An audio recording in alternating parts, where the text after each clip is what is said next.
Tulus. Hey, Kita pakai baju sama hitam, bro. Nggak janjian sama sekali.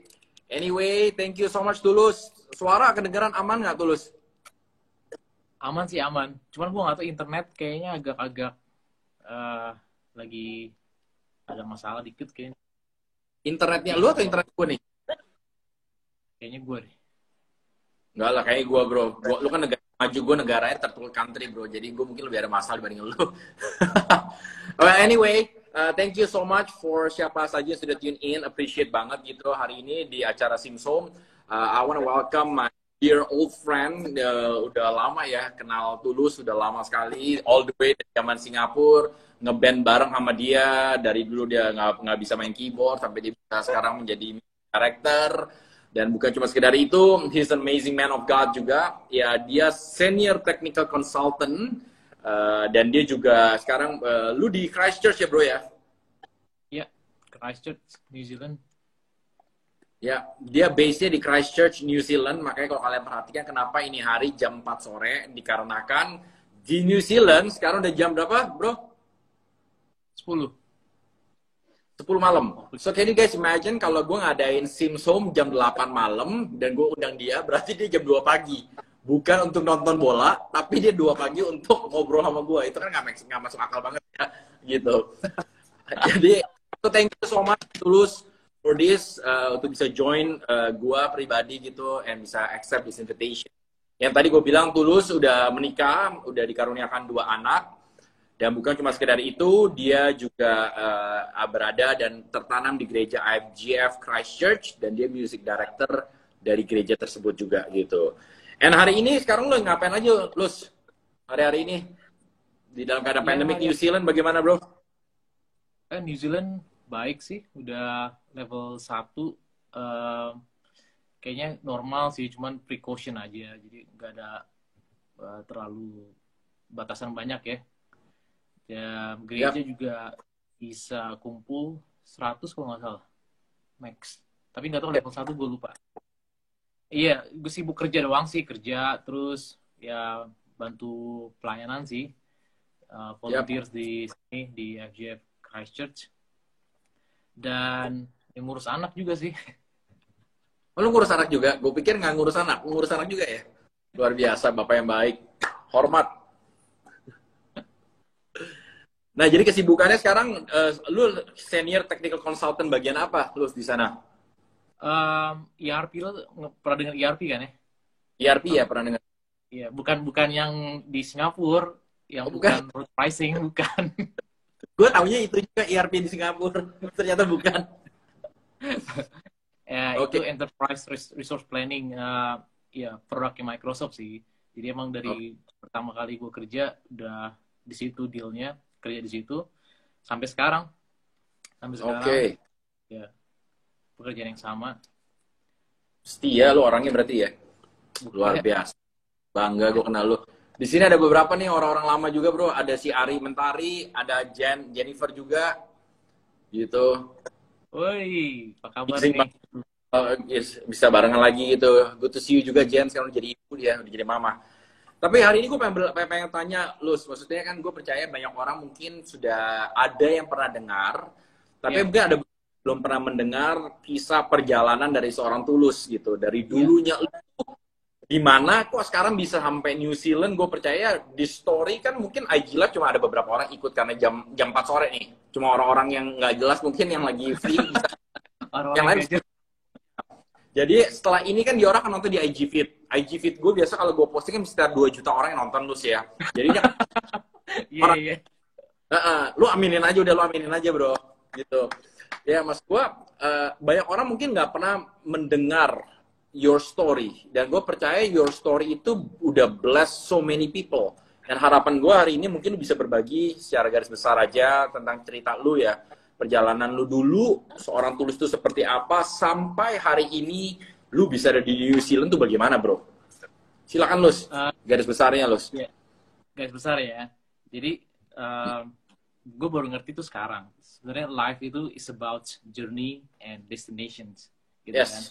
Karena kalau perjalanan juga tanpa tujuan, kita mengembara. Jadi, gue dalam hidup ini gue merasa bahwa sebenarnya ada 2 fase nih yang gue alamin. Pertama adalah fase mengembara, dimana gue tuh gak tahu tujuan gue mau kemana, gitu kan. Karena gue pertama lahir dari keluarga yang kurang beruntung lah, gitu kan. Karena gue juga bisa milih kan keluarga siapa yang mau gue lahir gitu. Dan kemudian ya limited banget sih resource-nya gitu. Jadi struggle tiap hari itu cuma struggle buat makan doang sebenarnya. Jadi apalagi mau mimpi untuk mau sekolah atau apa ya, kayaknya nggak kepikiran ke situ sih. Jadi bahkan gue masih kecil tuh udah ke lapangan gitu. Artinya ke lapangan udah terjun ke jalanan gitu, jual koran kah, jual atau enggak pungutin sampah gitu kan. Dan ya supaya parkir dan sebagainya, apapun yang bisa gue lakukan, ngojek payung supaya dapat duit itu doang. Karena kebutuhan dasar aja belum ada gitu kan. Jadi lupain lah untuk memikirkan hal-hal yang lain gitu. Dan itu mengembara cukup lama sih menurut gue, sampai suatu hari abang gue tuh ngajakin gue ke gereja. Nah, ke gereja. Waktu itu lu tau gak Betani yang TVRI itu? Ya, Karsa Pemuda sana ya? Iya, di pokoknya Asia Afrika tuh. Nah, abang gue bilang, ke gereja yuk. Gue bilang, gue nggak jarang ke gereja waktu itu. Terus jarang malah. Bilang, ntar pas pulang gue beliin roti bakar. Wah, gue udah kalau gitu senang banget. Tuh SMP tuh. SMP kelas 1. Terus gue bilang, yaudah deh gue ikut. Gitu kan. Nah, pas gue ikut, ya gue kejebak di situ. Terus pas gue dengar firman Tuhan, dan gue ditantang gitu untuk maju gitu, menerima Yesus. Wah, ya gue kali itu. Hah? Pertama kali lu denger, pertama kali lu ditantang. Pertama kali gue dengar, pertama kali gue ditantang. Ya kan gue nggak pernah ke gereja-gereja yang tepuk tangan kayak gitu, yang apa gitu kan. Dan gue bilang, wah, pas gue maju itu kayak gue merasa sesuatu yang lain tuh. Gue nangis di situ. Abang gue sih di belakang. Gue maju, gue nangis. Gue bilang, nah semenjak hari itu tuh, itu fase gue yang baru. Ternyata ada pribadi yang lain yang bisa gue andalin gitu ya. Maksudnya bisa berdoa. Ada pribadi yang lain. Yang selama ini kan gue nggak tahu kemana. Nah, dan gue percaya bahwa Tuhan juga sebenarnya ngajak kita, follow me and I will make you, gitu kan. Jadi gue yakin bahwa Tuhan punya tujuan buat gue. Cuma gue nggak tahu apa. Gue nggak tahu apa. Yang gue tahu adalah ya gue struggle gitu doang. Tapi ya gue juga nggak nyerah-nyerah juga sih. Gue berusaha untuk baik. Cuman gue butuh direction sebenarnya. Karena kan yang namanya journey destination, kadang-kadang ada orang tahu destination tapi nggak tahu yang namanya kemampuan untuk mengarahkan gitu. Lu kan suka basket. Ya contoh gue deh, gue nggak bisa main basket. Dan gue tahu tujuan gue ngelempar bola kering. Gue punya otot menurut gue yang gue bisa lempar bola basket. Tapi gue berusaha, gue minggu lalu atau 2 minggu lalu gue berusaha meleset mulu. Itu yang membedakan gue sama Michael Jordan lah. Jadi kemampuan kita untuk mengarahkan lah. Niat sih ada ya, niat udah ada ke situ. Tapi ternyata niat itu nggak cukup. Tujuan udah ada juga nggak cukup. Ya yang kita butuhkan adalah kemampuan untuk mengarah gitu kan. Dan juga kalau misalnya kita lagi jalan juga, gue sering ke road trip nih kalau di New Zealand. Misalnya gue udah mau berapa hari gitu, udah siap-siap dan sebagainya. Gue udah bensin, gue udah penuh, semuanya udah siap. Tapi kalau misalnya gue kesasar, lost, ya gue juga nggak ke tempat tujuan. Jadi niat apapun, persiapan apapun, tapi kalau tanpa arah yang benar, gue bakal hilang, gue bakal lost gitu. Dan gue yakin bahwa juga tujuan hidup itu udah Tuhan yang tentuin, bukan kita sebenarnya. Kenapa gue bilang begitu? Soalnya Yesus juga ngomong sama Petrus kan, follow me and I will make you. Berarti kan tujuannya dia yang nentuin, bukan kita.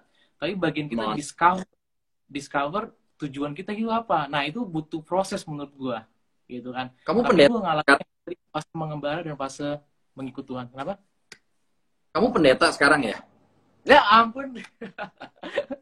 Luar biasa. Aduh, JJ. Terus gue bangga sama lu. Ya, jadi yang gue direction itu penting menurut gue. Karena direction pertama itu predict future. Kenapa gue bilang bisa predict future? Ini di New Zealand, gue waktu lagi di Indonesia, gue nggak begitu mengerti. Di sini nih, di New Zealand, di Christchurch, gue cuma bisa ngeliat arah angin nih. Misalnya awannya, kalau ada awan tuh ya, kalau misalnya bergerak dari arah selatan, gue udah tahu tuh pasti cuaca dingin di luar, gitu. Jadi kalau dari utara agak hangat, apalagi kalau dari barat. Nah kalau di Indonesia kan Jakarta ya angin juga nggak gitu kenceng, awan juga nggak bergerak kenceng, ya sama-sama aja gitu. Tapi em, ahli meteorologi menggunakan arah angin, direction untuk predict future, sehingga kita bisa perakiran cuaca. Oh, besok kira-kira Yap. hujan tuh, jadi gue bisa siapin jaket, atau oh dingin nih gue bisa siapin jaket. Kalau panas juga, oh gue nggak perlu, gue cuma pakai satu lapis aja gitu. Yang kedua, Yap. menurut gue direction itu uh, will determine your destination ya. Yap. Jadi walaupun direction kita berubah satu arah, satu derajat, itu long run-nya pasti ujungnya bisa jauh banget, gitu. Udah So beda good. banget. Yap. Jadi apa yang gue lakukan waktu itu adalah, karena gue tadinya bingung, wondering kan, mengembara gue mau kemana, waktu masih SMP, gue gak tahu nih buat hidup buat apa. Gue pernah mikir loh SMP, ini gue hidup ngapain ya, bangun pagi gitu-gitu doang. Nah sampai suatu titik ternyata ada Yesus yang bilang follow me and I will make you. Nah udah, gue ikut aja. Yap. Gue nggak tahu apa yang, karena horizon gue kecil banget ya, gue nggak tahu ya, dia yang di atas kan, dia yang Come tahu on. lebih banyak. Gue mah nggak tahu apa-apa. Oleh karena itu Yes. kita diajarin doa apa, Bapa kami yang di surga, artinya dia di atas, kita yang di bawah. Kemudian juga dia ada kehendaknya di atas, jadi dia ada di bawah. Dia berusaha untuk ngikut gitu. Itu sih Jake. Oke. Nah tadi kan lu udah ngomong kan, maksudnya bahwa direction dulu lu waktu lu mengembara itu lu nggak tahu sama sekali kan. Tapi kan setelah lu udah melalui banyak hal yang terjadi di Indonesia, itu kan nggak gampang sebetulnya lu sih ya. Nah itu tuh apa saja sih bro, critical kayak highlight moment di dalam kehidupan lu itu sebelum lu pindah ke Singapura? Boleh ceritain sedikit nggak, Lus? Oke. Gitu. Highlight moments ya. Ya highlight moment gue pertama itu yang keterima Yesus, itu yang paling penting menurut gue. Itu paling penting karena itu merubah direction kan. Dan yang berikutnya adalah gue harus menyadari bahwa gue butuh directions. Karena direction itu secara arti luas juga sebenarnya untuk solve problem. Contohnya begini, gue kadang-kadang suka bersihin bedstock tuh, atau nah gue beli, atau nggak weed killer deh. Weed killer tuh pembunuh apa sih namanya? Ya weeds, tuh tau weeds kan? Kalau dibuat di garden gitu. Ya. Nah di belakang itu ada tulisan directions for use. Nah, Ya. kalau gue nggak ikutin tuh, misalnya gue siram semua, mati semuanya. Tapi, Yes. ini kan kalau kita juga punya isu misalnya sama komputer, kita juga butuh direction gimana software. Walaupun kita nggak tahu, kita nanya sama orang, siapa yang bisa nih. Ya, jadi direction secara luas itu artinya untuk solve problem juga sebenarnya. Yap. Highlightnya adalah pas lagi gue setelah menerima Yesus itu, ya kita harus menyadari kita ada musim, gitu kan. Ada musim, karena kalau misalnya kita hanya kayak ikut Yesus tiba-tiba dalam satu malam semuanya berubah, kayaknya enggak ya. Menurut pengalaman gue sih enggak kayak gitu. Karena yang namanya musim itu perlu waktu, ya kan. Kadang-kadang kita ada dalam waktu winter gitu. Winter lu nggak bisa ngapa-ngapain menurut gue. Lu mau coba tanam juga, lu cuma waste money doang. Nggak, tanah juga suhunya juga nggak mendukung, ground temperature itu nggak mendukung, dan juga air temperature juga nggak mendukung. Jadi buang-buang duit aja sebenarnya. Mendingan kita nunggu aja, prepare something gitu ya. Apapun yang bisa kita prepare untuk spring gitu. Dan itu yang dilakukan gue SMP, SMA, ya gue belajar aja.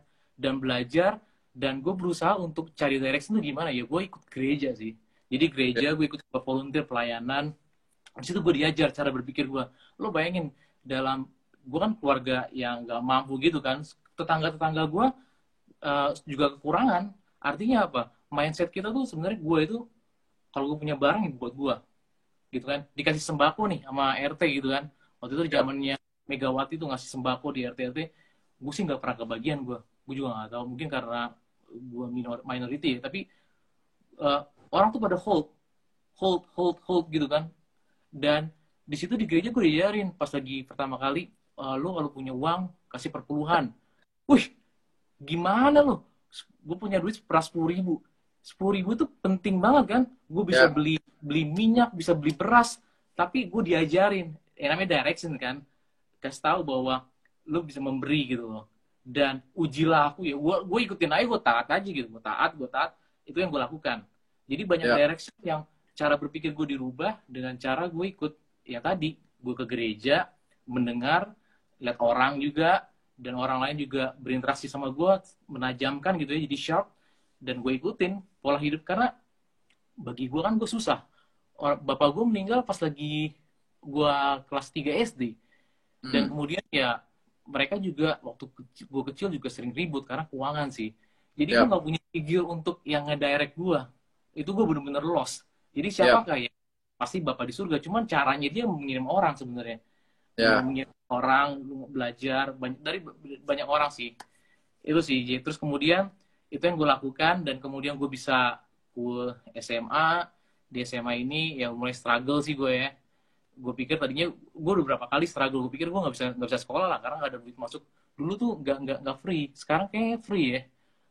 Sepupu gue bilang dia waktu lagi masuk SD SMP nggak bayar bulanan. Gue waktu itu Ya. bayar bulanan. 10.000 tuh berat banget. Akhirnya gue minta karena waktu itu gue lumayan ya nggak bego-bego amat sih, lumayan lah. Artinya ya gue bisa ranking 1 sih bro, karena gue Wih, belajar.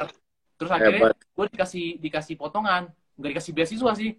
Ya dipotongan mungkin 5.000 ya, 5.000 juga berat karena nyokap kan waktu itu cuman nggak ada pekerjaan juga, dia nggak punya skill set loh Ya. yang bisa dilakukan. Jadi yang dilakukan itu cuma jual barang tetangga. Lo tau tetangga kan? Tetangga gue nih mau jual pancinya, mau jual celananya, mau jual bajunya, malu dia. Butuh middleman atau middle woman. Nah, nyokap Ya. gue yang jualin. Kalau dia dapet uang, ya udah. Itu pun biasanya buat beli Indomie. Ya. Gue tuh apa ya? Sebenarnya kalau gue pikir gue struggle karena kebanyakan nyokap gue ngutang sih, ngebon di warung gitu. Jadi Ya. kalau gue jalan ke warung ya paling tagih, mana bayar utangnya dong, bayar utangnya. Nah jadi gue Ya. berpikir ini masalah nih harus di solve nih, tapi gue nggak tahu caranya. Gue nggak tahu cara waktu itu, gue nggak tahu cara. Tapi yang gue lakukan adalah pokoknya gue belajar, gue dengar firman Tuhan. Saat itu gue inget banget tuh ada lagu Betani tuh yang dulu tau gak lo yang Allahku kamu memenuhi gitu kan. Ya. Ya. Nah di lagu itu di kaset itu gue dengerin tetangga, gue nggak punya radio, gue nggak punya tape. Nah pas gue denger kan ada yang kesaksian juga tuh di Ya. tengah-tengah lagu itu, dia bilang Ya. bla bla. Wah gue langsung nangis, gue pikir gila, gue percaya, gue bilang iya percaya Tuhan bahwa engkau akan mencukupi gitu keperluanku, dan gue percaya bukan hanya masalah makanan tapi juga keperluan untuk bayar utang gitu loh. Ya. Tapi yang gue lakukan gue nangis gitu, dan tapi kenyataan tuh sadar hari itu gue juga nggak bisa makan ya kan. Tapi Ya. apa yang gue terima benih itu gue pelihara gitu, gue berusaha pelihara. Jadi itu yang itu bagian kita sih katanya kan, karena ada 4 tipe manusia kan, yang mendengar firman Tuhan. Yang jatuh di pinggir jalan artinya yang nggak mengerti. Dia dengar, dia nggak ngerti itu bisa banyak faktor, subjektif atau objektif. Subjektif misalnya gini, gue nggak suka pendeta itu, lo ngomong Ya. apa aja keluar gitu kan. Atau yang nggak ngerti karena pendetanya bahasanya tinggi banget gitu, wah bla bla bla, nggak ngerti. Dan yang kemudian tanah yang berbatu itu kan, uh, dibilang udah bertumbuh girang sih, cuman karena nggak bisa, nggak ada akar yang kuat sehingga dia bisa mati gitu loh. Nah gue pikir sebenarnya matahari nggak salah sih, bukan salah matahari yang membuat dia mati, tapi karena sebenarnya karena nggak berakar aja gitu. Dan Ya. matahari dibutuhkan, katanya itu kalau nggak salah gue baca di sini ya, penindasan dan atau penganiayaan karena firman itu. Jadi pas lagi kita dengar firman Tuhan, expect something gitu, kayak yang membuat benih itu mati atau kebuka gitu loh. Ya. Nah Ya. itu biasanya ada sesuatu yang kok nggak sesuai dengan kenyataan gitu. Katanya Pas. Allahku kan mencukupi, tapi kenyataannya nggak apa-apa. Tapi ya gue percaya aja gitu, percaya aja, pegang, gue nggak mau, gue pelihara. Karena yang namanya benih itu untuk bertumbuh, berbuah perlu waktu, bukan semalam. Tapi gue pegang terus itu. Lu udah tahu belum Ya konsep itu itu? kenapa? Konsep itu lu udah tahu waktu lu lagi ngalamin atau lu baru tahu sekarang? Gue baru tahu sekarang. Tapi ya itu yang gue lakukan. Artinya kan gue nggak lari. Maksud gue gini, gue nggak mencuri juga. Ya walaupun gue sebelum kenal Tuhan juga suka ya mencuri juga pernah gitu kan. Ya. Ya, curi sendal orang gitu lagi tetangga, gue nggak punya sendal kan, jalan udah ambil aja gitu. Ya banyak lah. Maksudnya karena tetangga gue juga jahat. Waktu kerusuhan tuh yang 2098, sumber penjara tuh di daerah gue. Tapi untungnya Oh, gue udah kenal Tuhan, gue nggak ikut. Gue cuma oke. ngeliatin doang, gue nggak, karena gue pikir this not the right thing gitu. Lu mau dapatkan sesuatu dengan menjarah, menurut gue nggak bener. Tapi akhirnya Ya. udah gue tanam itu semua firman Tuhan yang berusaha, walaupun nggak banyak sih, gitu. Gitu J. Terus kemudian gue bisa SMA, di SMA ini, nah biasanya gue juga nggak cukup uang juga sih. Dan gue bersyukur sih gue kenal Fani tuh. Fani Pak, waktu kelas sekarang 1. terus ya guys, for your information yang nggak tahu gitu. Fanny itu istri gue. Jadi gue nggak pernah pacaran sebenarnya, nggak pernah nembak. Gue ya, Luar dan biasa kamu. ya gue di situ ya maksud gue Tuhan menolong tuh dengan cara mengirim orang sebenarnya. Dia nggak ngirim makanan atau uang taruh dari langit gitu dikasih orang. Ya gue nggak tahu kenapa. eh, Kayaknya keluarganya Fanny jadi saksi kayaknya, karena gue suka ke rumahnya dia numpang makan sebenarnya, numpang makan. Atau dia ya numpang ke rumah Fanny buat makan ya dulu ya. Oh iya, gue suka numpang makan gue, karena gue paling paling parah sih kalau lagi liburan sekolah tuh. Kan dia suka traktir gue tuh kalau di sekolah, suka jajan makan gitu. Ya dia Ya, dia dia pernah jualan Oriflame lah kayak gitu-gitu. Itu kan MLM yang multi level marketing, lumayan tuh untungnya bisa bisa bisa buat makan lah jajanin gue. Nah paling paling gak enak tuh kalau lagi liburan sekolah. Nah lo, gue kan gak ketemu dia, gue gak ada makanan. Karena dia tiap hari suka bawain gue roti sama susu. Mungkin ya, ya, ya. adeknya juga ini kali ya komplain ya, lu ngapain sih bawa roti, susu gue habis kali. Gue gak tahu sih. Tapi gue dikasih. Nah pas lagi liburan itu dia tuh, gue gak ada makanan kan. Biasanya gue pakai uang koin tuh, gue telepon aja, gue lapar banget nih, disuruh ke rumahnya itu naik ojek, bayarnya Wow. gimana, dia yang bayarin. Ya itulah SMA, jadi gue butuh butuh direction kan, orang-orang yang ya kemudian dia datang, dan kemudian gue kuliah Ya, pun juga ada orang yang datang juga menolong gitu loh. Kadang-kadang gini, Tuhan ngirim orang, kita jangan malu juga kalau ada orang nanya, hey how are you, kalau emang kita bilang I'm not okay, jujur aja gitu, jujur that's aja. good. Nah pas That's lagi gue good. ngomong jujur, dia ngasih tahu, akhirnya dia tergerak loh, dia tergerak. Dan untuk banyak banyak hal yang waktu gue masuk SMA, gue mau kuliah juga karena begitu. Dan akhirnya gue bisa bisa kuliah. Gue kuliah ngambil komputer waktu itu. Hmm. Gue nggak tahu kenapa ngambil komputer, gue nggak pernah punya komputer. Yang punya komputer di rumah Fani. Nah gue pertama kali megang mouse tuh nggak bisa, gue belajar di rumah dia tuh untuk gerakin mouse. Dan ya, gue belajar programming sih saat itu, gue nggak ngerti. Cuman gue dengar firman Tuhan saat itu. Bukan, gue nggak tahu firman Tuhan atau enggak ya. Katanya uh, kalau if you're smartest if you're smartest in your group, you need to move another group kayak gitu. Dan cari orang grup yang lebih pintar dari lo. Yap. Nah akhirnya gue datengin tuh orang-orang yang pintar, yang programmingnya jago. Gue pengen tahu cara berpikir dia gimana. Ya kadang-kadang gue ditolak gitu sih. Oh lu ngapain ganggu gue? Karena gue sering nanya kan. Ya, Akhirnya ya. ya gak mau, gue bertahan bro. Jadi gue bertahan. Nah itu kuliah, dan kemudian gue bisa ini, akhirnya gue bisa jadi asisten dosen lah, singkat cerita ya. Itu juga Ya. perjalanan yang panjang. Jadi asisten dosen, nah gue punya gaji tuh, punya gaji lumayan sekitar 200.000 per bulan. Nah di situ pun gue akhirnya bisa beliin nyokap itu kulkas. Lo tau kan, Ya. kalau lo nggak punya kulkas, lo beli bawang, lo beli tomat, lo harus habisin hari itu, ataupun ya mungkin besok nggak tahan lama lah. Ya. Artinya lebih boros kan. Jadi gue untuk pertama kalinya tuh gue nyicil, gue inget banget, gue kredit tuh di kampung gue itu ada tukang kredit sebenarnya yang ngasih cicilan. Nah itu harganya tuh bisa 200%. Lo beli berapa itu bisa 2 kali 3 kali lipat. Ya. Iya, tapi gue gak ada pilihan, ya kan. Kemudian gue akhirnya nyokap gue seneng lah. Dan di situ gue bisa pertama kali ngajak nyokap gue makan gitu, makan kayak di tempat bakmi yang selama Ya. ini nggak pernah ngerasain. Mungkin gue rasa dia bangga juga sih saat itu. Kayak, Ya. wah mungkin, ya Fanny juga cerita sama papanya. Kalau misalnya gue ada progres nih, misalnya, oh si Tulus sekarang udah jadi asisten dosen, gitu. Lu bayangin, lu jadi orang tua ya, lu bayangin ya, Nicole didatengin sama anak kampung, temenan. Lah lu kan orang tua juga was-was kan, mau nikahin atau sama anak yang belum tahu tuh gimana, gak jelas. Ya gitulah, itu yang terjadi sama gue. Tapi gue bersyukur sih, maksudnya mereka juga baik gitu, nggak melarang gue juga untuk bergaul gitu. Tapi gue rasa itu jalan Tuhan juga sih, gue yakin.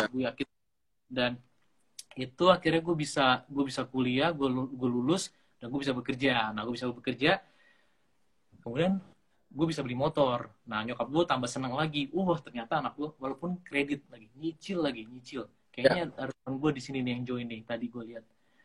Yang bantu gue juga untuk kredit motor. Gue inget banget tuh, kredit motor. Gue seneng banget bisa kredit motor.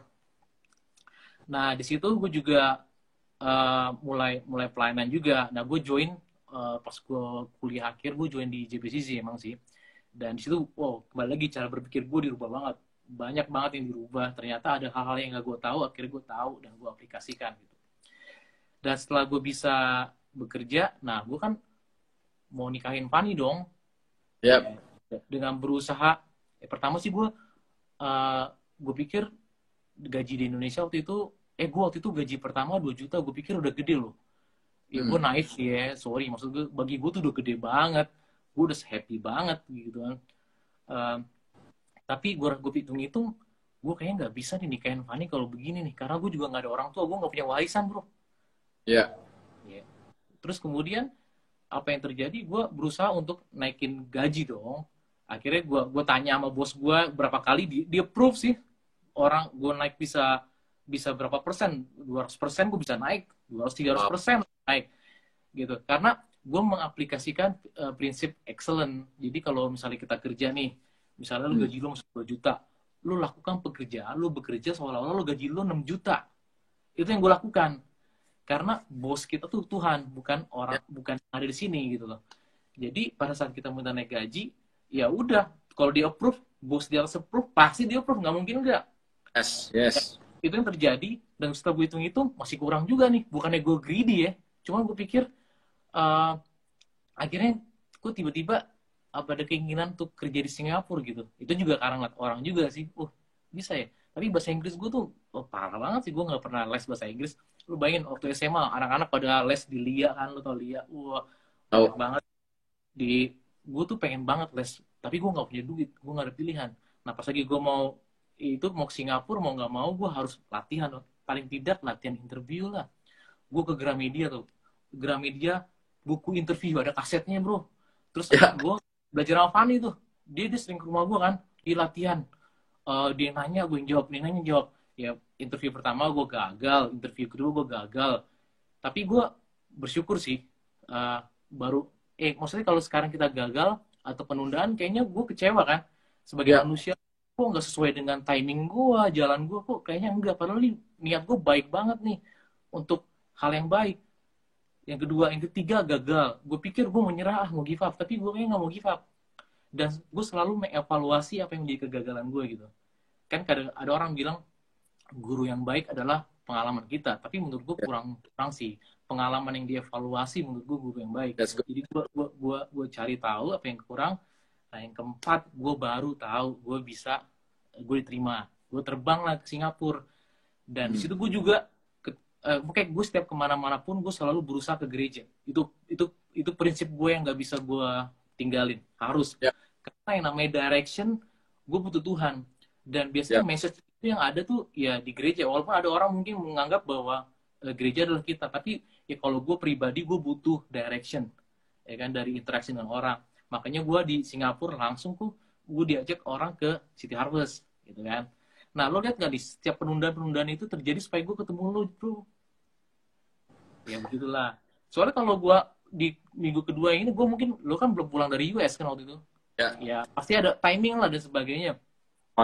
Dan gue pas lagi di Singapura ini, gue mengalami banyak perubahan sih. Dan akhirnya gue ikut cell group gue akhirnya dipecah.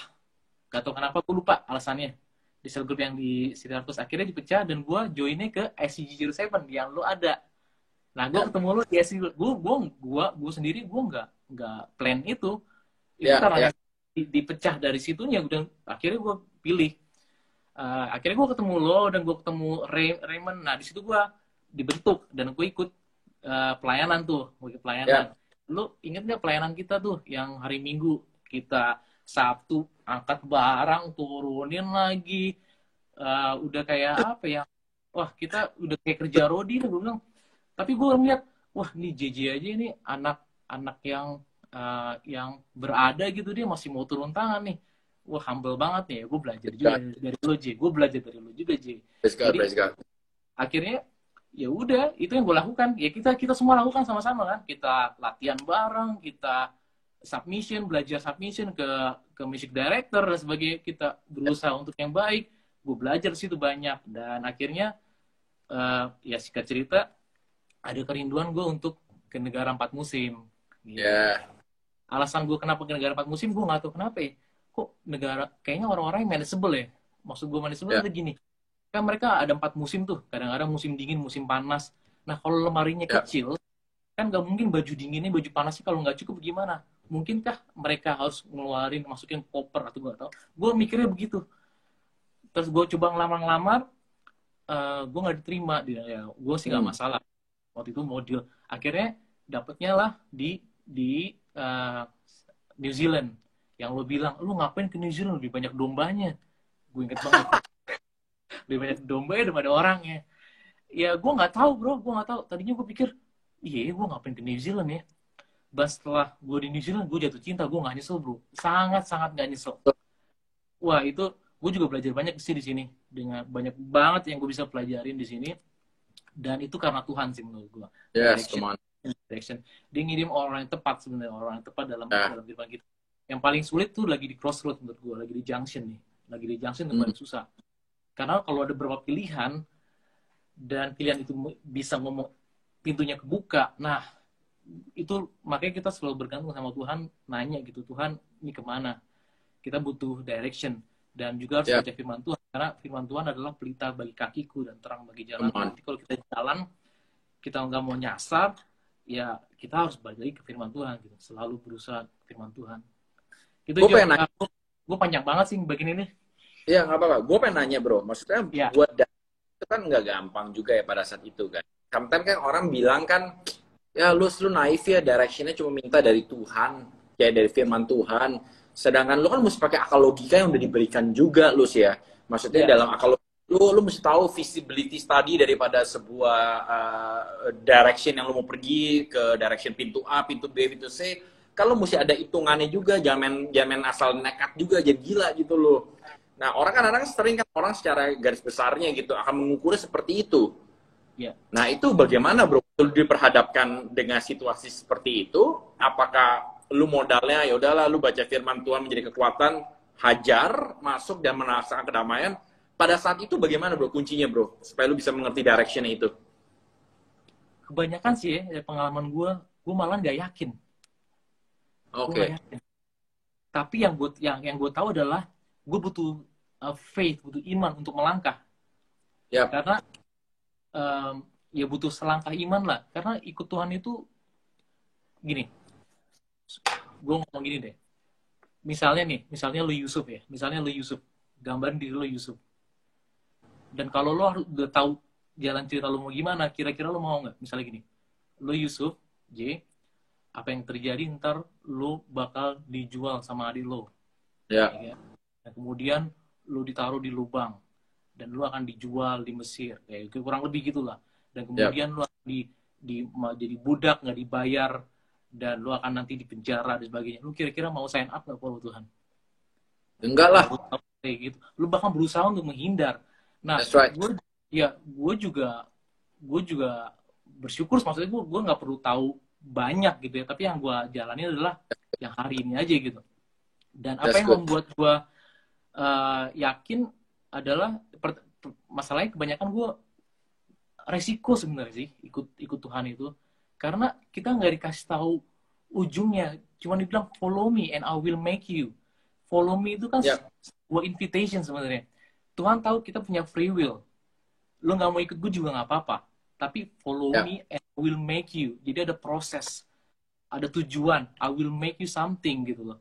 Ya kita nggak tahu, cuma yang kita tahu ya kita ikut dia aja gitu loh. Nah itu dibutuhkan iman, dan karena horizon kita juga terlalu sempit ya, kita nggak bisa punya gambar yang.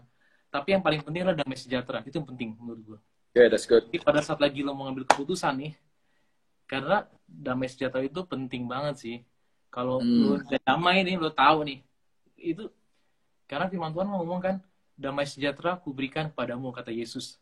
Damai sejahtera kuberikan itu tidak seperti yang dunia berikan. Jadi damai sejahtera itu spesial gitu. Lo kayak Spider-Man tuh kayak lo punya kayak alert, kayak gitu. Nah itu sebagai panduan gue gitu loh. Jadi gue tahu, gue ambil. Nah itu juga kalau misalnya udah nikah ya gue tanya Fanny juga, dia mau nggak gitu. Misalnya lo pindah dan sebagainya, harus hati juga. Di situ kan bisa sedikit cross check, Itu sih, J. That's good, that's good. Tadi lu highlight yang paling penting yang juga bilang bahwa direction itu butuh Yesus, whether lu suka atau nggak suka. Dan yang paling penting juga di luar dari kalau misalnya kita belum menikah, ya kita kan ada orang tua kita juga yang menjadi konfirmasi daripada situasi apapun. Karena at the end of the day, our parents itu kan representatif daripada Tuhan sendiri juga, wakilnya daripada Tuhan yang ada di bumi. Kalau kita udah menikah, jangan pernah lupa untuk selalu bisa menanya kepada istri kita. Karena gue percaya juga konfirmasi itu nggak cuma diberikan kepada satu orang. Kalau emang itu confirmation, pasti ada beberapa orang yang mengalami dan mendapatkan hal yang sama dari kakak rohani atau apapun itu juga. Yang paling penting, tapi yang lo highlight tadi, mesti ada damai sejahtera di dalam kehidupan kita dalam melangkah. Karena kan kadang-kadang bisa aja dengan direction yang udah ada, beda tipis ya bro ya, iman sama nekat bro. Oh iya, betul banget tuh. Karena nekat itu banyak sih, gue liat orang di New Zealand tuh banyak yang nekat, orang yang datang ke New Zealand. Banyak banget. Akhirnya malah misalnya gini, kalau lo nekat dalam suatu ngambil tujuan ya, perjalanan. Yep. Kalau nyupir kita get lost ya, misalnya arahnya salah gitu ya. Paling lo telat, lo kehilangan waktu 15 menit, 20 menit gitu. Nah, kalau misalnya dalam perjalanan hidup udah ngambil bertahun-tahun loh, waktu yang hilang gitu aja gitu. Karena kita ngambil keputusan gitu. Tapi memang kita perlu datang ke Tuhan selalu. Dan gue yakin ya 100% nih, gue kan programmer ya, gue yakin bahwa Tuhan itu dia bisa baca semua if condition, if else-nya kita tuh banyak skenario, dia bisa tahu gitu loh. Dan untuk dia bisa berbicara sama kita, menurut gue dia nggak mempunyai kesulitan. Yang kesulitan sebenarnya kita mau ikut atau enggak. Karena kalau misalnya kita siap untuk didatengin malaikat untuk ngomong, kayak misalnya Maria, ya maka dia akan kirimkan Maria. Tapi kalau misalnya lu nggak siap untuk cuma datang dalam mimpi kayak Yusuf, dia akan datang dalam mimpi. Kalau misalnya Tuhan mau lu dengerin istri lu untuk bicara, dia akan pakai. Kalau lu respect sama orang tua atau leaders atau mentor, dia akan berbicara melalui mereka gitu. Jadi untuk berkomunikasi dengan kita, dia tahu persis. Dia gue nggak akan meragukan deh. Cuman kitanya aja gitu. Ya contohnya Yunus lah, udah dikasih tahu, lu pergi ke sini. Kan masalahnya di kitanya. Yang kitanya nggak mau respon dan sebagainya. Jadi menurut gue bukan masalah mendengar suara Tuhan atau enggak gitu, tapi malah justru responnya. Bukti murid Tuhan Yesus aja udah mendengar selama 3,5 tahun juga, pas lagi last minute juga pada ninggalin tuh, bubar semua. Ya maksud gue, jadi masalahnya bukan masalah message-nya, tapi apa respon kita gitu. That's good. Itu tuh benar banget sih menurut gue. Karena banyak orang kan selalu blaming terhadap masalah dan situasinya ya. Tapi sebetulnya membedakan orang yang akan keluar sebagai pemenang adalah respon kita pada saat itu. Respon kita akan menentukan untuk masa depan kita, gaya hidup kita, cara kita berpikir, itu semua mulai dari respon. Dan menurut gue, satu hal yang paling menarik dari lu punya journey, menurut gue sampai hari ini, lu menghadapi masalah itu bukan berarti kita sebagai orang percaya masalah nggak ada gitu. Tapi lu meresponi setiap masalah bukan dengan emosi, tapi dengan hikmat daripada Tuhan yang lu hidupi. Dan lu tetap percaya kepada Tuhan bahwa dia akan membukakan jalan-jalan yang tepat dalam kehidupan lu. Walaupun lu belum mengerti kali ya lu pada saat itu kan. Jadi bilang. Tapi menurut gue tuh keren banget sih perjalanan lu, karena kalau kita baca, kalau kita lihat sekarang, gue bisa ketawa-ketawa kali sama lu ya. Tapi kalau gue tahu journey lu dulu, sampai ke Singapura aja kayak gue kayak wow doang aja gue. Sekarang lu bisa dari Singapura, kita sempat jalan-jalan waktu itu ada tour dari kita punya band sampai ke Amerika, itu satu yang wow lagi. Dan sekarang lu ke New Zealand, menurut gue tuh wow lagi, tapi yang gue lihat dari lu tuh satu hal. Di luar daripada direction itu penting, tapi karakter lu tuh yang gue kadang-kadang salut. Dan bukan cuma sekedar karakter lu juga memiliki seorang pasangan hidup yang menurut gue tuh gokil banget sih bro, yang senantiasa menyupport lu selalu ya. Itu tuh gokil sih menurut gue. Dan kalau itu bukan Tuhan, siapa lagi yang mengirim-ngirim itu semua sih bro. Iya. Itu menurut gue sih keren banget sih. Tapi kan lu sekarang udah di dalam posisi bisa dibilang berbeda sekali lah dari berapa puluh tahun yang lalu sampai tuh lu sekarang ini bro. Ya. Apakah lu merasa bahwa direction itu tetap penting nggak di dalam kehidupan lu? Karena kan kadang-kadang orang kan waktu kita terpuruk, hal segala sesuatu menjadi hal yang sangat penting. Tapi justru the biggest challenge, justru di saat-saat lu ngerasa bahwa lu udah memiliki semuanya. Mimpi lu kan udah semi tercapai juga lu sih ya. Tinggal di 4 musim, punya gaji sekian mungkin, dan lain-lain.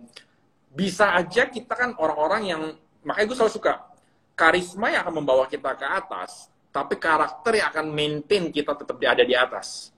Dan bagaimana lu dengan keberadaan lu sekarang, mungkin takut lu bisanya masih dalam comfort zone, akhirnya lu nggak peka dengan segala direction yang ada lagi.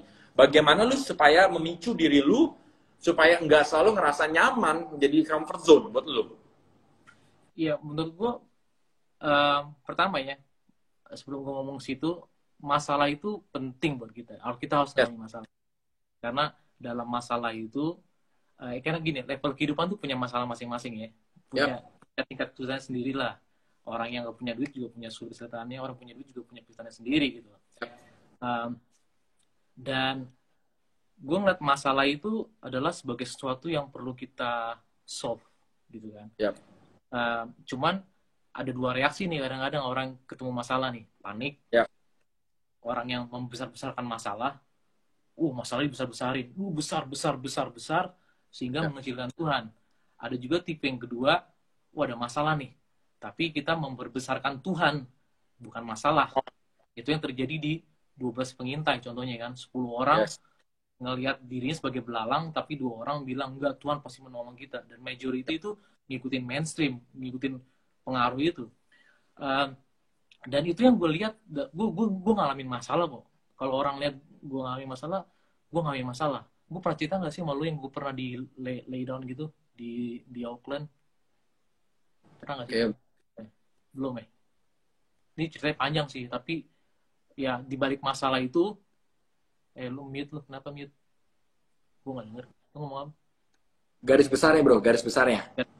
Iya, pokoknya intinya gue ngomong aja deh, masalah itu ada untuk sebenarnya mengenali diri kita. Apa sih yang ada dalam diri kita? Apa yang ada dalam diri kita?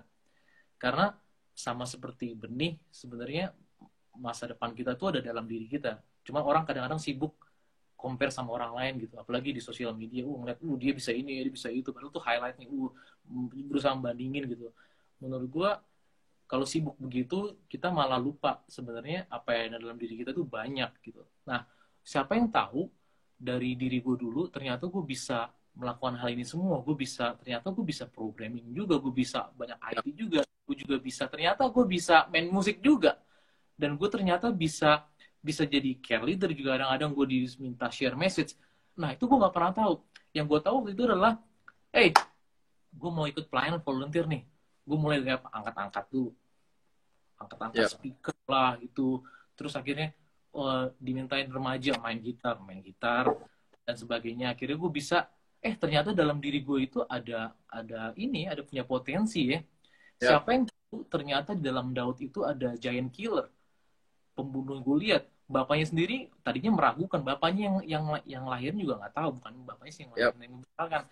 Nah, gue juga gitu. Kemanapun gue pergi, gue selalu berusaha untuk jadi produktif gitu.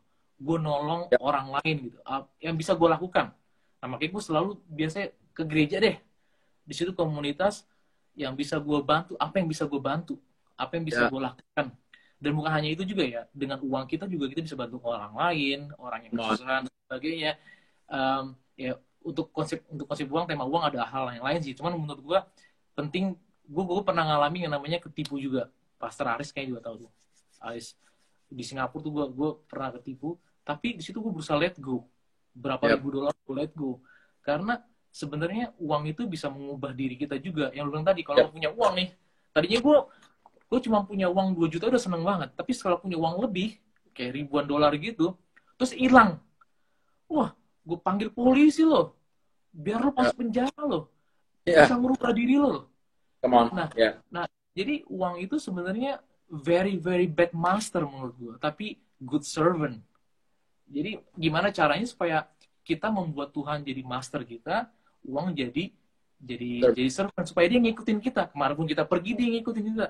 Nah, gue maunya konsepnya gue ngikut Tuhan, ini gue gak usah pusing gitu. Karena ini cuman, uang ini cuman titipan.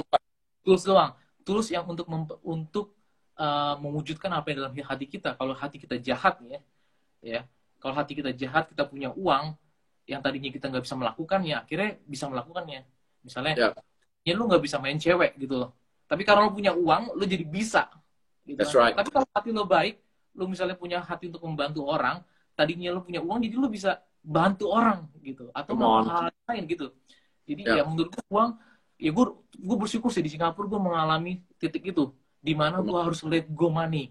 Walaupun gue rutin perpuluhan, tapi di titik itu gue seneng banget. Tuhan izinkan itu semua terjadi supaya akhirnya gue let go, gue ampunin orang itu, dan akhirnya gue lepas. Dan itu satu titik gue, wah, yang namanya uang udahlah, gue udah ngalamin kayak gitu. Gue bersyukur gue ngalamin itu. Dan sampai sekarang gue berusaha untuk supaya gimana gue on the right direction.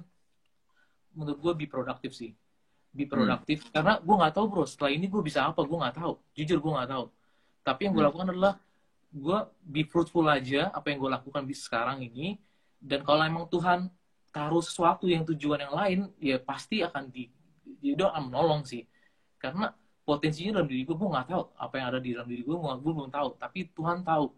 Dan dia pasti akan memenuhi, dibilang Allahku akan mencukupi segala keperluanku, bukan untuk gue, tapi untuk mencapai tujuan hidup gue. Biasanya tujuan hidup kita itu berhubungan dengan melayani orang. Sama seperti kayak waitress, pelayan gitu ya. Yang namanya pelayan itu penunggu ya di sini jarang sih bro waitress yang kayak di Indonesia. Di Indonesia banyak banget kan yang nungguin gitu. Satu meja ditungguin berapa orang gitu kan. Di sini mah kayak self service.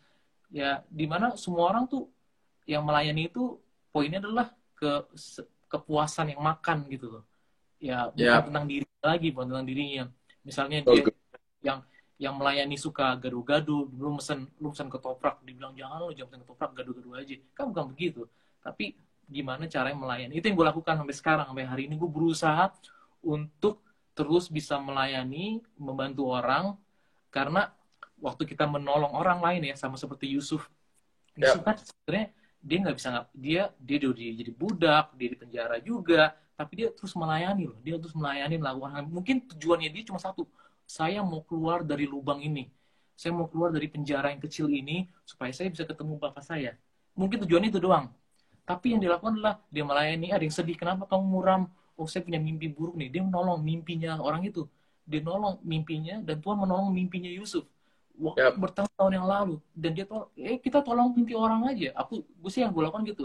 Ada mahasiswa yang datang di sini, ya gue berusaha untuk influence, ngasih pengaruh yang baik dan sebagainya, ya gitu lah, gitu bro. That's good. Makanya yang tadi gue bilang, gue kalau cerita lu tuh ya, gue cuma lihat satu hal sih, yang satu kata dong menurut gue, karakter bro. Karakter lu tuh menurut gue tuh suatu hal yang Tuhan ajarin. Gue sih diinspirasi banget ya bro ya, sama lu punya kehidupan sampai hari ini. Dan gue kayak kemarin kita ketemu di New Zealand, gue tuh benar-benar bangga. Gue bisa ngeliat lu dulu, dan gue menjadi salah satu bagian di dalam history journey-nya lu yang gue melihat, bukan cuma mendengar. Banyak orang mungkin hanya dengar cerita lu ya. Tapi gue bisa melihat sesuatu yang nyata dari lu dulu, lu present moment, sampai yang kedepannya pun juga, ini akan menjadi journey yang gue akan selalu witness di dalam kehidupan lu. Nah, cuma satu kata yang gue kenal adalah karakter, somehow di dalam kehidupan lu.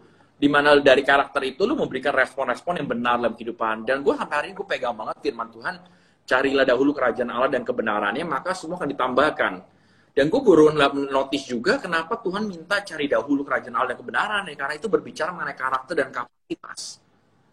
Dan kalau karakter dan kapasitas kita benar, everything shall be added. Lu gak perlu nyari berkatnya, Tuhan akan ngirim, itu udah nature Bapak lah. Cuma buat Tuhan lebih pentingin karakter kita dan kapasitas kita benar dulu untuk menerima itu semua. Dan gue pegang sampai hari ini, jangan berkat yang sama menjadi kutuk karena kita tidak siap dari karakter dan kapasitas kita. Karena itu bisa jadi kutuk. Tapi makanya Tuhan benar-benar ngajarin, dan gue benar-benar suka, lu tuh orangnya humble, mensyukuri apa yang ada, lu punya komunitas yang tepat, lu bisa tetap menjalankan apa yang ada di depan mata lu, walaupun banyak ketakutan, mungkin tidak tahu juga ke depan seperti apa, tapi lu tetap melangkah terus dan be productive, be fruitful dengan segala direction, karena lu tahu ujung-ujungnya Tuhan akan memberikan rancangan damai sejahtera buat lu, walaupun lu nggak tahu. Itu yang gue ngerasa gue di-bless banget sih, Lus, dari lu secara pribadi. Tapi mungkin Lus ya, buat terakhir nih ya, karena kan udah jam, udah kita 10 menitan lagi juga udah habis gitu, dan ini udah ada 999.521 orang yang nonton. Jadi ini lumayan banyak sekali, gue gak mau bikin orang lain kecewa gitu akan hal ini ya. Maksudnya mungkin banyak mereka nanya, ya oke, gampang. Lu udah lihat kan kehidupan lu udah jelas sekarang ini, lu ngomong gampang. Tapi lu bisa gak kasih kata-kata encouragement kepada orang-orang nanti yang akan nonton di IG feed gue, Bagaimana mereka bisa keluar daripada segala keburukan, daripada stres pandemik apapun ini, supaya mereka bisa mendapatkan clear direction, bukan semata-mata direction dari kemauan pribadi mereka, tapi benar-benar direction yang sekarang lu lihat, dan lu lihat ke belakang, lu bisa ketawa. Wow, itu kayak Tuhan banget sih, bukan gue banget gitu. Lu ada tips nggak sih buat mereka-mereka yang nonton, bro, nanti di saat-saat pandemik seperti ini yang nggak jelas, keuangan nggak jelas, keluarga nggak jelas, masa depan nggak jelas, pada banyaknya nggak jelas lah intinya, bro. Gitu ya, banyak yang nggak jelas ya. Ya kayaknya di sini juga banyak asam pedih juga gitu loh. Tapi ini yang gue lakukan sih. Ya. Kadang-kadang dalam musim itu yang namanya kalau kita harus stop gitu ya, yang tadinya happening gitu, lagi summer, petik, wow, enjoy, harvest dan sebagainya. Nah, kalau udah musimnya musim winter, ya udahlah, kita perang, jangan berusaha melawan musim, tapi adapt aja gitu, beradaptasi terhadap musim gitu. That's good. Karena kita perlu percaya gitu, percaya Tuhan, dia pasti punya rencana nih. Kadang-kadang ada musim lokal, ada musim global. Ya musim global yang Tuhan sudah tentukan ya kita ikutin aja gitu. Tapi kita percaya bahwa yang paling penting adalah jangan kita jadi tawar hati. Damai sejahtera harus dipegang terus tuh. Harus dipegang, harus dipertahankan, karena ini kalau udah roboh, kita gampang roboh. Itu gampang banget. Kita bisa ngambil silly decisions yang merugikan diri kita. Dan masalah itu sebenarnya dari pengalaman gue, justru dalam masalah yang paling gelap lah, dark moment itu, itu kita bisa mengenal siapa yang menyertai kita. Kita bakal melihat dengan jelas, oh ternyata Tuhan tuh yang menyertai saya, gitu. Kadang-kadang kita sibuk, lagi masalah, aduh di mana ya, kita lupa bahwa siapa yang di samping kita. Kalau kita baca ya di Mazmur 23, Daud ngomong gini, Tuhan adalah gembalaku, takkan kekurangan aku, kan? Ia menuntun aku. Dia ngomongnya iya mulu, iya, dalam suasana happy, iya. Suatu titik dibilang, sekalipun aku berjalan dalam lembah kekelaman, aku tidak takut sebab engkau menyertai aku. Yang tadinya pakai kata ketiga, dia, terus lagi dia mengalami lembah kekelaman, dia langsung ngomongnya direct ke orang kedua, engkau, itu ada relation. Itu udah, disitulah kita akan, bukan kata orang lagi, dia, kita nyanyi, dia sungguh baik. Tapi pas kita mengalami kekelaman, justru di situ momen kita ngelihat, wah, engkau beserta dengan aku, gadamu dan tongkatmu. Mungkin kita juga nggak tahu apa yang akan terjadi, cuman percaya aja sama dia. Dan kebanyakan dari kita tuh lebih menggerutu dulu, oh, gue juga gitu sih, oh, kenapa sih ini begini. Tapi pas itu udah terjadi lewat, kita baru tahu, oh gitu tuh, untungnya gue nggak salah keputusan, oh ya kita begitu. Tapi makanya bilang percaya lah, butuh iman sih, emang ada risiko, cuman udahlah gitu sih. Emang kayaknya gampang sih, tapi gue jalanin sih, bro. Gue jalanin berkali-kali, cuman ya gitu sih. Gitu, alright. Dan yang terakhir, bro, menurut gue, ya yang terakhir adalah yang paling penting adalah hikmat. Kita juga perlu hikmat, karena ini doa gue tiap hari semenjak gue mengenal kebenaran ini, udah lama banget, bertahun-tahun. Kita tuh perlu hikmat, karena hikmat itu kemampuan kita untuk menimbang suatu perkara, suatu masalah. Karena masalah tidak dalam hidup kita. Kita perlu balance, perlu kemampuan untuk itu, sehingga saat ada crossroads, sehingga saat ada beberapa keputusan yang harus kita ambil, dengan datangnya hikmat yang dari Tuhan, kita tuh bisa menimbang, oh ini yang saya ambil, ini saya yang ambil. Dan karena juga hikmat dalam Proverbs 3 ayat 16 katanya, long life is in her right hand, in her left hand are riches and honor. Jadi di tangan kanannya adalah kehidupan, umur panjang, long life, dan tangan kirinya adalah katanya kekayaan dan kehormatan. Lalu kan suka nge-gym, gue juga suka nge-gym. Pasti kita suka balance tuh. Kita nggak mau berat sebelah kanan. Tapi banyak orang nggak punya hikmat. Yang ada terjadi adalah dia lebih cenderung ke kekayaan gitu. Dan sampai pincang, melupakan yang long life, mental illness-nya, mental health-nya itu rusak, ya kan? Dan kemudian mungkin karena keluarganya jadi rusak, dia jadi depresi dan sebagainya, atau mungkin karena pengaruh teman-teman, minuman dan sebagainya, akhirnya kesehatannya berturun gitu. Jadi emang dalam hidup ini perlu balance. Makanya dibilang gimana cara balance-nya adalah kemampuan untuk menimbang itu kita perlu hikmat. Dan di situ kita akan diajar, dibawa gitu. Karena banyak banget benefit dari hikmat. Kalau kita baca Amsal tuh, banyak banget. Itu Keren. sih yang kita perlukan. Oke. Thank you so much. Yang terakhir tuh yang gue nggak preachy kan ya? Maksudnya gue takut preachy. Enggak, it's good bro. Go for it. Karena gue percaya Tuhan udah berbicara sesuatu dalam kehidupan lu, dan gue percaya orang lain akan, ujungnya kita tidak akan pernah menggurui orang lain. Kita cuma berbagi. Tapi justru dengan berbagi itu gue rasa banyak orang akan dikuatkan. Yang tadi gue dapat benar-benar terakhir tuh jangan pernah melawan musim. Tapi yang paling penting lu mesti adaptasi. Ingat, joy is the key. Lihat segala masalah musimnya ada sebagai kesempatan. Dan yang terakhir pun juga lu bilang Allah, justru di saat seperti itu lu bisa mengalami kuasa Tuhan tuh bernyata, bukan sebuah teori. Dan itu menurut gue keren. Dan terakhir juga bilang hikmat penting banget dalam segala kehidupan. Ada balance, we need wisdom juga seperti itu. So thank you so much Tulus for this, and I want to encourage to everyone juga yang sedang mengalami down di dalam kehidupan kita. Ingat, direction daripada Tuhan itu penting. Ingat sekali lagi, apapun yang kalian alami tidak pernah mendefinisikan your end goal, karena mungkin kalian masih ada di dalam film yang masih belum kelar. Seperti itu. Jangan karena situasi justru mengintimidasi kita atau mendikte iman kita, tapi justru kita mulai belajar. Yang gue kenal banget sampai hari ini yang gue bagikan, jangan terlalu terfokus kadang-kadang dengan situasi ada sehingga membuat kita terkacau fokusnya. Yang paling penting adalah the who yang kita sembah itu jauh lebih besar daripada segalanya. Seperti itu. Dan apapun nanti yang terjadi ini, gue akan berikan juga kepada kalian semua notes-nya di IG Feed. Hopefully nanti kalian bisa bantu share, karena I think it's gonna encourage so many people. So once again, Tulus, thank you so much untuk meluangkan waktu lu dari jam 10 sampai jam 11 malam waktu New Zealand. Yeah. Untuk bisa share gold kepada banyak orang. And just want to speak blessing upon lu, bro. Keep in touch. Buat salam dan kedua anak lu. Dan hopefully one day setelah pandemi kelar, gue main ke New Zealand lagi, atau lu balik ke Jakarta lah, bro. Yap.